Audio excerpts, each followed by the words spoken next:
Salut à tous et bienvenue sur Follow Joe 2022, donc première émission. Et qui dit première émission, dit tout simplement le Portugal à l'honneur. Et pour ce faire, ce soir, j'ai Victor avec moi, Théo et Alex.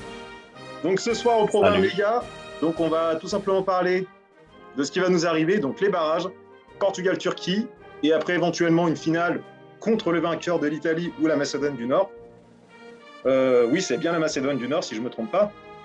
Donc on est bien d'accord. Donc aujourd'hui, les gars, on est là pour débattre sur quel 11 choisir et quel groupe va pouvoir accompagner Fernando Santos à Porto pour la demi-finale et pour une éventuelle finale. Donc pour ce faire, j'avais déjà reçu en amont vos compositions et vos 23. Donc je vais vous laisser débattre. On va commencer par une compo qui m'avait assez intéressé. On va commencer par notre Vitorian adoré, donc qui n'est autre qu'Alex. Donc alors j'ai ici sous mes yeux la compo, enfin du moins le groupe des 23 d'Alex. Donc à savoir dans les cages, José Sa. Il y a également donc Rui Patricio et l'autre c'était donc j'arrive même pas à le retrouver. Bruno Costa, merci beaucoup. Donc après, dans les autres, on avait Jallo Mendes, Semedo, Bruno Fernandes, Palhinha, Neves, Moutinho, Félix, Leao et André Silva. Et donc du coup, son 11, je l'ai sous les yeux du coup.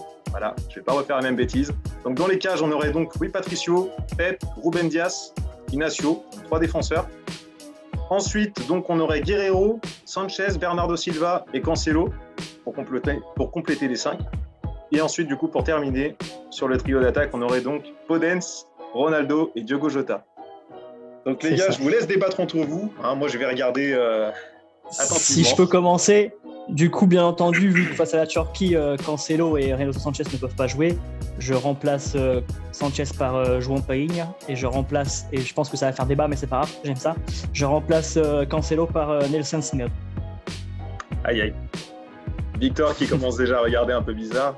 Non, parce que je me fais la même réflexion. On a tellement une grosse pénurie sur les latéraux. Bon, ça va qu'il y a Mendes qui est arrivé dans le groupe, mais c'est vrai qu'on est pas mal limité sur ce poste, donc ça me choque pas de prendre Semedo. J'aurais fait pareil aussi, je pense. Après, moi personnellement, mon choix de corps ça aurait été littéralement Dalot, mais je regarde énormément le Wolverhampton de Nelson Semedo, de Bruno Lage, pardon. Et il faut avouer qu'au niveau du jeu, au niveau même de titularisation, Nelson Semedo, c'est dans le top 5 de Bruno Lage. Il fait une saison assez intéressante. Je ne suis pas forcément fan du joueur, mais là, je peux qu'admettre que ça ne me choque pas s'il est appelé et s'il est titulaire face à la Turquie en mars. Moi, dans la compo d'Alex, j'ai juste une interrogation, c'est comment tu vois ton milieu de terrain, en fait. Parce que faudrait que, tu sais, dans ton optique, il faudrait qu'un Renato Sanchez soit ultra discipliné et qu'il se projette pas tant que ça. Mais est-ce que, du coup, c'est pas un peu problématique L'optique Renato Sanchez, c'était malheureusement, on ne pourra pas l'utiliser, c'était uniquement face à la Turquie. Face à l'Italie, si jamais on passe, si on se qualifie, ça aurait une plus grosse nation, on va dire, sans manquer de respect à la Turquie. Ça aurait été soit Ruben Neves, soit João Palhinha, de préférence João Palhinha, justement pour éviter ce danger de projeter trop vers l'avant. Après, c'est dommage qu'on ne voit pas mon line-up, mais on voit sur mon line-up. Ça s'affichera à l'écran, on voit Bernardo Silva qui est un peu plus haut que Renato Sanchez quand même. Après, je me dis quand même qu'en face, c'est la Turquie, et j'en ai marre que je trouve qu'on a une sélection qui est capable de jouer au football. Et avec cette composition-là, même si Renato Sanchez et Bernardo Silva au milieu de terrain face à la Turquie, pour moi, ça peut le faire. Il faut bien entendu que Fernando Santos aille au Chouïan, d'aller chercher et presser très haut et d'enfermer au maximum la Turquie. Mais pour moi, ça peut le faire quand même. On demande beaucoup pour 2022 quand même, de lui demander de sortir sa zone de confort. Tu lui demandes beaucoup, je trouve. Pour 2022. En soi, c'est un choix risqué parce qu'un 3-4-3, c'est sans travail, c'est compliqué à faire. Après, c'est un souhait que j'aimerais voir le Portugal comme ça. Malheureusement, après, est-ce que ça va être possible ? Faut être réaliste, ça va être compliqué. Un 3-4-3, c'est dur à travailler, ça se fait pas comme ça du jour au lendemain. Mais bon, voilà, on verra. En tout cas, pour moi, c'était une très belle compo déjà que tu avais mise. Donc, personnellement, je peux, on va dire, valider à mes yeux. Je sais pas ce que vous en pensez, Victor et Théo. Si vous validiez éventuellement cette compo. Vas-y, Théo. Moi, comme je disais, c'est plus la question du milieu de terrain qui me faisait. Et la défense à 3, parce que c'est un truc pour le coup Il y a tellement d'équipes qui ont tenté une défense à 3 dans un match important et ça a été un fiasco. Je pense que c'est plus dans ce sens que dans l'autre. Et je pense que les automatismes, il faudrait que Inacio, fallait qu'il soit là en sélection depuis bien plus longtemps. Donc je pense. Après, j'aime bien en attaque parce que ça part du principe qu'il y aura de la vitesse, que ça a notamment pas mal passé sur les côtés, que ce soit avec la projection des latéraux, avec des mecs comme Jota, comme Podence qui vont souvent faire l'appel dans le dos de la défense et qui sont capables de combiner aussi. Donc ça qui est intéressant dans la compo, c'est vraiment ce côté, passer sur le côté, et c'est vraiment un des gros points faibles de la sélection depuis quelques années, là où c'est le néant en fait sur les côtés, il se passe rien. Et tu donnes la balle à Bernardo Silva sur le côté, et puis il trouve au milieu de terrain, tu vois, que ça. Il n'y a pas de dédoublement, il n'y a rien, du coup c'est ça où pour le coup j'aime bien dans la compo d'Alex.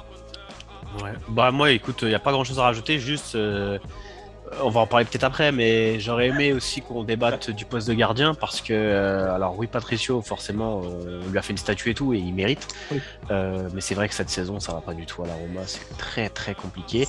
Et à contrario, je suis plutôt étonné de la saison que fait Anthony Lopez par rapport à son club. Son club est pas la dérive, on va pas abuser. 11e place. Mais il fait 13e place, oui, mais 11e. 11e, pardon. Ouais. 11e, ils vous ont fait match nul hier contre Paris, c'est ça? C'est exactement ça, ouais. Il fait une grande saison, mais je sais pas. Patricio, je sais pas pourquoi j'ai du mal là, en ce moment. Je suis d'accord avec toi pour Patricio, il n'y a pas photo, même moi je me le suis dit, est-ce qu'on le met, on ne le met pas, mais je vais t'expliquer pourquoi je vais le mettre. Après, pourquoi j'ai pas appelé Lopez pour une chose. Il y a un rassemblement où il est pas venu, il a pas voulu venir. Oui, je me rappelle. Un choix personnel, etc. Et c'était pas le seul, il y avait un autre joueur, je ne sais plus c'est qui. Moi j'étais parti du principe que dès lors qu'on renonce à un appel, s'il n'y a pas vraiment un décès ou autre, même s'il y a certains joueurs qui l'ont fait, pour moi c'est abdiquer de la sélection. Donc Lopez, pour moi je veux plus entendre parler. Même si ça reste un très bon gardien, je pense qu'un joueur qui est en train de faire une très très grosse saison, on n'entend pas parler, c'est le portier de Wolverhampton. Ça qui vraiment fait une top saison. Il a été élu un des meilleurs transferts d'ailleurs de la saison en Première Ligue. Et il y a aussi Bruno Costa qui fait une saison remarquable, qui a réussi à mettre un gardien comme Marquezine sur le banc. Donc voilà. Pour revenir sur Rui Patricio, si vous regardez bien sur chaque secteur, donc que ce soit en défense, au milieu, à attaque, j'ai pris un joueur de plus de 30 ans. Donc Rui Patricio au but, Pep en défense, Moutinho au milieu et Ronaldo en pointe. Les joueurs qui vont apporter l'expérience et justement l'expérience que cette équipe va avoir besoin, parce que ça reste une sélection, celle que j'ai pris, qui est relativement jeune. Et je trouve que contre la Turquie, qui a quand même pas mal d'expérience aussi, suivant certains postes, et pas mal de fougue, ça peut permettre pour moi en tout cas de canaliser justement les Turcs et justement de passer ce premier barrage, donc les demi-finales. On va passer à une autre compo qui est aussi très intéressante et que j'ai sous les yeux, mais celle-là c'est celle de Théo, donc on finira par Victor bien entendu, par le plus beau de l'émission. Wow. Donc alors dans les cages, donc du coup, ouais, ça change pas de 2022, tu sais aussi bien que moi. Donc dans les cages, on aurait donc Diogo Costa, la révélation donc, du FC Porto, qui fait une superbe saison. On aurait donc João Cancelo, donc suspendu, donc ce sera à toi de nous trouver de dernière minute un autre latéral à sa place. Pep, Ruben Dias, Nuno Mendes, qui fait aussi une bonne saison avec le PSG. Ensuite, en numéro 6, on aurait donc Palhinha, Moutinho et Renato Sanchez. Pareil, tu vas devoir changer Renato Sanchez pour un autre. Ensuite, on aurait Bernardo Silva, donc en maestro, en numéro 10, et CR7 et Jota sur le devant de l'attaque. Donc les gars, est-ce que vous êtes d'accord ou pas avec cette compo que nous a fait notre ami Clermontois? Alors, est-ce que je peux expliquer cette compo déjà avant que tu donnes mon avis? Alors, tu as une minute avant de te faire lyncher, je pense. Ok. Donc déjà, je prends un truc en compte, c'est que ça se joue à Porto. Et j'ai envie de mettre aussi des mecs, un mec comme Diogo Costa. Je trouve qu'il fait une saison qui est intéressante. Il a pris le poste de titulaire à Porto, c'est pas rien. Et comme disait Victor, Rui Patricio, honnêtement, il a quand même vachement baissé de niveau. Il est pas du tout décisif ces derniers temps avec la sélection. Et je pense qu'à un moment, va falloir passer le flambeau. Et je pense que on est vraiment dans une période charnière où on est au bord du précipice. Et je pense qu'il faut donner un petit coup de jeune à cette équipe. Il faut donner un nouvel élan. Et ça passe aussi par des changements pour moi de taulier, même si je les garde dans le groupe pour leur expérience. Et justement, après, c'est à eux d'avoir la maturité d'aider les plus jeunes à se mettre dans le poste. Donc, moi, en fait, je mise vraiment sur un truc dans cette compo, que ce soit à peu près pour les deux matchs. Je vais dans le même dispositif. Il y a un triangle pour moi qui va être le rôle clé pour savoir si on va à la Coupe du Monde. C'est le triangle entre Ruben Dias, Pep et Palhinha.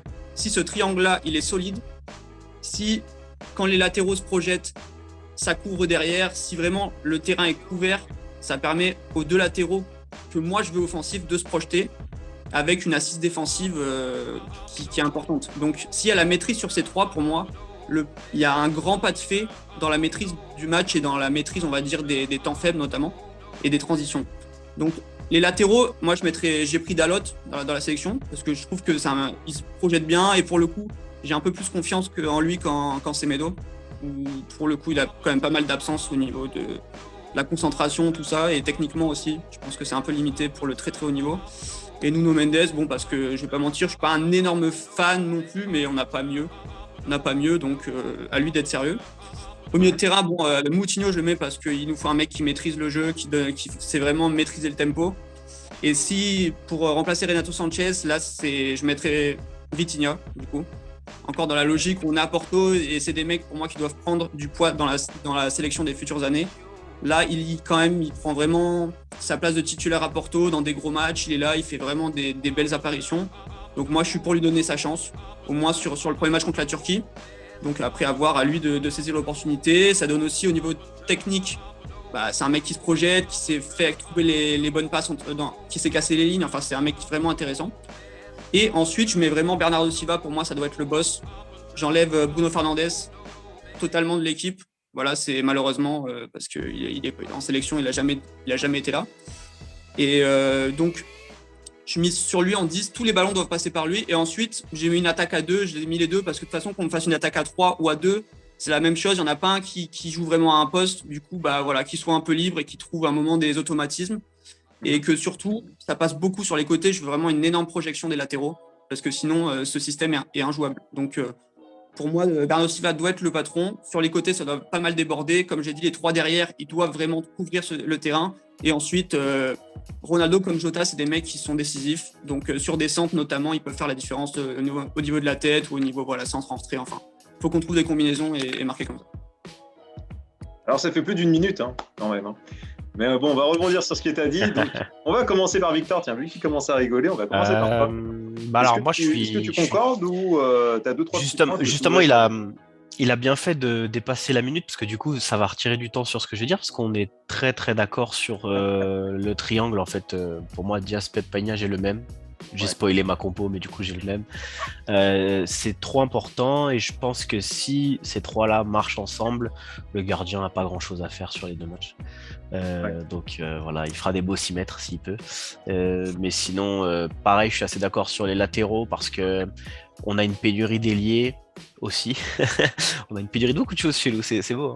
Je trouve que les latéraux qui peuvent se projeter un maximum et qui peuvent faire la différence dans le jeu directement, c'est super important. Et avec un Bernardo en 10, spoiler comme moi, je pense que c'est primordial, c'est vital. Et l'attaque à 2, comme moi, spoiler encore, on a la même compo quasiment, donc il y a juste 2-3 joueurs qui vont changer. Je l'ai sous les yeux, t'as juste mis Anthony Lopez dans les caches. T'as juste mis Anthony Lopez. Voilà, parce que je voulais créer ce débat, mais finalement, et André Silva.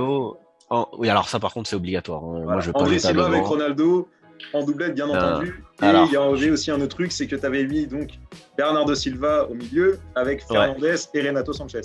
Alors, Fernandez, je suis obligé parce que je sais que Santos va le faire. Et en fait, c'est à contre-cœur. C'est pas parce que. Comment t'expliquer ? J'ai une profonde envie de voir d'autres joueurs au milieu, Vitinha par exemple, mais il est même pas dans mes 23, je crois. Non, je crois pas. Mais au fond, c'est ce qu'il nous faudrait, tu vois. C'est une très bonne idée que Théo a eue. Et pareil au catch, finalement, je suis assez d'accord. Plus Costa que Lopez, peut-être, je sais pas, mais en tout cas un des deux. Patricio, vraiment, j'aimerais beaucoup qu'il reste sur le banc, en tout cas contre la Turquie, peut-être, je sais pas. J'ai beaucoup de mal à imaginer Patricio sur le banc, mais voilà, c'est ce que j'aurais aimé. Du coup, pour m'expliquer par rapport à Renato, vu qu'il sera pas là, je pense que s'il est pas là, Renato, et qu'on n'a pas de quoi faire jouer nos attaquants via le milieu de terrain, peut-être avoir plus de contrôle alors avec un Neves. Neves Paenha dans la même compo, ou alors un Moutinho pour essayer de dynamiter un peu, mais il n'a pas du tout le même volume de jeu sur 90 minutes que Renato. Donc pourquoi pas faire un mix des deux, avoir un Moutinho dans un premier temps, un Neves dans un deuxième temps, ou l'inverse, histoire de stabiliser le jeu, quoi. La Turquie, je respecte humainement la Turquie, on respecte tout le monde ici, mais dans le jeu, faut pas les respecter. Hein. Vu l'euro qu'ils ont fait, faut pas les respecter, faut leur montrer que on est là pour gagner, quoi. Les gars, j'en vois un dubitatif juste en bas de moi, là, c'est notre Alex. Hein. Alex qui est en train de se gratter la barbe depuis un moment. C'est pas le 4-4-2 en soi, c'est pas forcément une composition que j'affectionne, mais après, les gars, vous avez été littéralement réalistes, et je pense que faut être franc, c'est la composition que Santos va utiliser. Donc après, par rapport aux joueurs que vous avez mis en place, je trouve que c'est beaucoup plus intéressant. J'ai un petit penchant pour celle de... Enfin, en fait, je prends les deux un petit peu. Je prends un peu les deux. Moi, après, je mets pas Mendes. Mendes en latéraux, je suis pas encore fan, même si je sais qu'au PSG, il commence à se faire son petit bout de chemin tranquillement. Mais je suis pas fan encore, en tout cas avec le Portugal. Mais bon, après, c'est l'avenir quand même. Dalot sur une défense à 4, j'ai aucun souci. Là-dessus, ça me dérange pas du tout.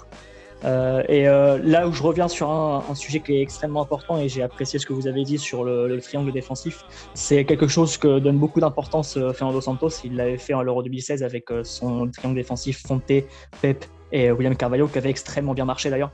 Et à chaque fois que le Portugal a fait de bons matchs, que le Portugal a été costaud, justement, il y avait toujours un triangle défensif qui fonctionnait bien, et tu l'as très très bien expliqué, Théo. Logiquement, face à la Turquie, tout en la respectant bien entendu, si ce triangle défensif là, il marche, après le reste, il n'y a plus qu'à enchaîner et à trouver les opportunités, et ça va le faire. Ça, c'est clair et net. Exactement.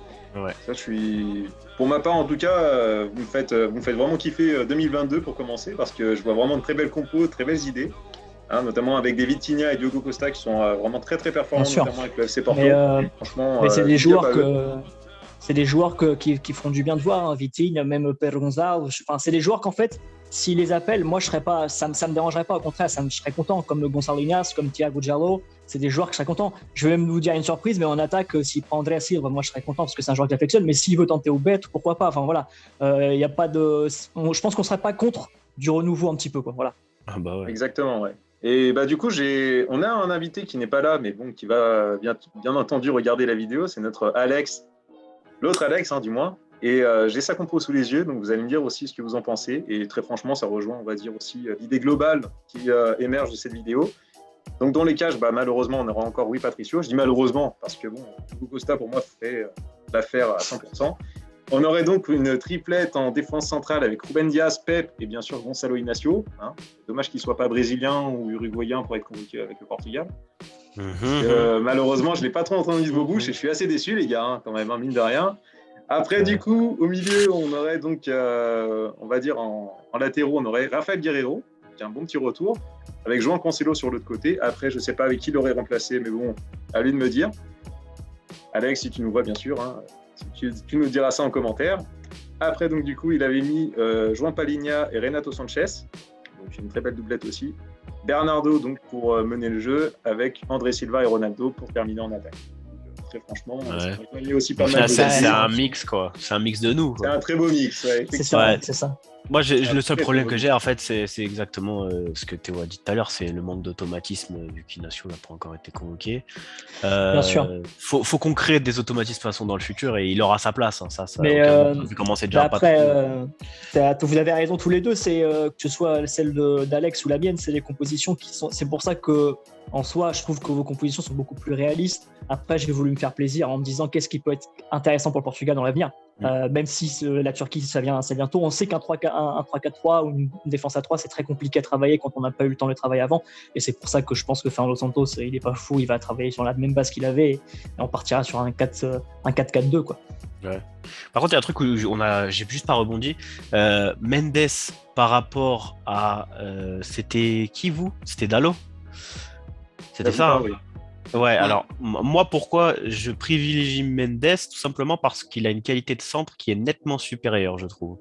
Après c'est que pour ça, hein. Donc dans le reste du jeu, ok, y a pas de souci. C'est juste qu'en fait je trouve ça tellement important qu'on puisse avoir des centres qui finissent dans la surface avec des joueurs comme Ronaldo, André Silva s'ils sont là, et même Jota. Hein. Jota est petit, enfin petit. par rapport au reste des attaquants. Relatif. Hein. Voilà, tout est relatif. Mais il a un très bon jeu de tête, il l'a prouvé plus d'une fois. Moi, personnellement, pour me sentir bien, j'ai besoin de cette bonne qualité de centre chez quelqu'un au moins. Et je ne le retrouverai pas forcément chez quelqu'un d'autre, quoi. Surtout si Bernardo joue 10 et joue dans le milieu du jeu, il ne sera pas disposé. On embrasse l'arbitre d'ailleurs qui avait refusé injustement le but de Ronaldo sur un centre de Nuno Mendes, bien entendu.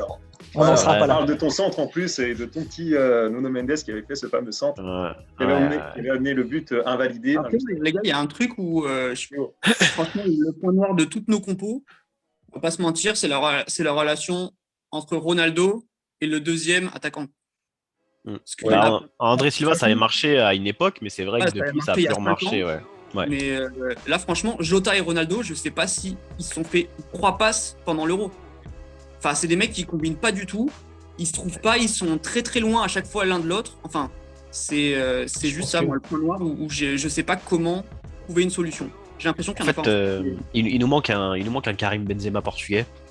Parce que le problème de Jota et Ronaldo, je pense, c'est que c'est 2 joueurs clutch et qui ont besoin d'être clutch. Donc clutch, c'est qu'ils font la différence, hein, si jamais. Pour ceux qui nous écoutent, hein, parce que des fois je me perds, je fais trop le mec. Hein. Mais voilà quoi. Juste, en fait, c'est tellement 2 personnages qui ont besoin de faire la différence que du coup, dans une situation où c'est possible de le faire, ils vont essayer de le faire. Ils vont pas se dire faut que je fasse la passe à lui, tu vois. Alors qu'André Silva, c'est vrai qu'à une époque, il avait ce petit truc de faire la passe à la bonne personne au bon moment. Maintenant qu'il a pris du galon en Bundesliga, lui aussi, il est devenu un peu plus dans l'optique de clutcher un match. Donc ça me fait un peu peur aussi. Peut-être qu'on verra même pas cette association de 2 attaquants. On est juste en train de rêver debout et puis voilà. On verra tout simplement ce que va nous pondre Fernando Santos quand on ira à Porto avec Alex et avec Thomas. Hein. Enfin, moi, j'espère que ce sera possible au niveau du voyage. Hein. On espère. J'espère. Hein. Bon. Donc du coup, voilà les gars. En tout cas, pour moi personnellement, je suis vraiment d'accord avec l'ensemble de vos compos. Après, maintenant, encore une fois, c'est le dieu Fernando Santos qui va en décider autrement. L'ingénieur, dit-il. Donc, du coup, j'espère que l'ingénieur finira après la Coupe du Monde, hein, pour laisser place à quelqu'un d'autre qui mériterait enfin de prendre une vraie sélection dans ses mains. Hein. Donc, voilà. On verra bien, comme tu dis. Et sur le coup, est-ce que les gars, vous voulez encore continuer d'argumenter un petit peu, ou est-ce que vous voulez qu'on laisse la chance à nos followers de mettre dans les commentaires leur compo type, leur 11 type, et on en termine là. Ouais, ça pourrait être intéressant. Parce que là, je vois à ma montre qu'il est 9h05 et que le Vitor il va jouer bientôt, donc dans 10 minutes. Et j'en vois un qui est en train de se remuer un peu les fesses sur sa chaise, en train de se dire « Vas-y, termine la vidéo, qu'on enchaîne !» Alors pour moi, c'est tout bon personnellement, donc je peux laisser Alex profiter de son match.